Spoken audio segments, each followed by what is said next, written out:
আমি কান পেতে রই, আমি কান পেতে রই।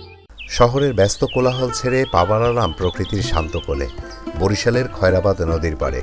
চারিদিকে ছড়িয়ে থাকা সবুজের সমারোহ, দক্ষিণের মৃদু বাতাস, পাখিদের ডাকে ভেসে আসে এক অনির্বাচনীয় শান্তি, আর গাছের পাতার মৃদু শব্দ, সব মিলিয়ে যেন প্রকৃতি নিজেই আমাকে কেমন যেন জড়িয়ে ধরল। আচ্ছা, এই দুরন্ত কিশোরকে দেখে কি মনে পড়ে আমাদের ফেলে আসা সোনালি সেই শৈশবের কথা? নদীর পাড়ে হেলে থাকা গাছের ডালে রশি বেঁধে বানিয়েছে দুলনি, আর তাতেই তারা দোল খাচ্ছে। আমার শৈশবে আমিও করেছি কত এমন।